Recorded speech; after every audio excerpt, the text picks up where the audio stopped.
Здравейте! Животът е прекрасен. Пример, вижте ме мен.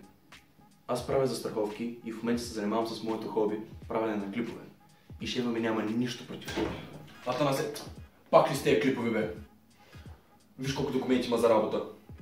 Няма значение. Веднага по-в събе. Не, той не е ядосан. Всъщност, той обожава клиповите ми и много ги оценява. Пълна и дъжна, предпочитам да съм поля целия с говна от кон. А защо ме вика в офиса си, се питате? За да ме увеличи заплатата за пореден път, сигурно. Предлагам за пети път да му намалим заплатата на 200 лева. Сега отивам в офиса му. Да се надявам, че този път може да дойде повишение. Атанасе, уволнен си. Писаме от тебе. Сериозно. Напусни. Уволни ме.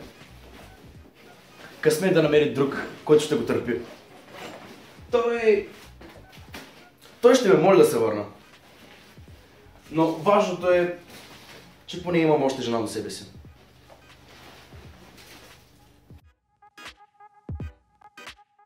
Насе, вонишна помия. Безработен си от 1 месец и ми писна да те издържам. Разделяме се. Това е любовта на живота ми. Жената на мечтите ми. Това е нейният начин да ме стимулира да продължа напред. В този случай да се изкъпя, да се намеря работа и тя да спре да ме издържа.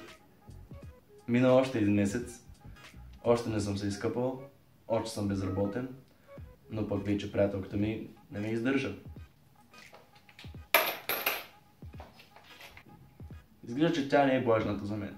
Но в момента усещам как се заражда нова любов.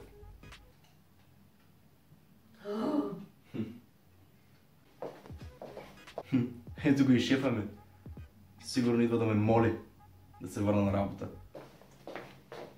Атанасе, ти до тук ли стигна, бе? Да просиш? Те ли се нам гледа? 2 лева си събрал за цял ден, а пък ромката проститутка до тебе е събрала 5 лева и то без да проституира. Знаех си, че за нищо не ставаш.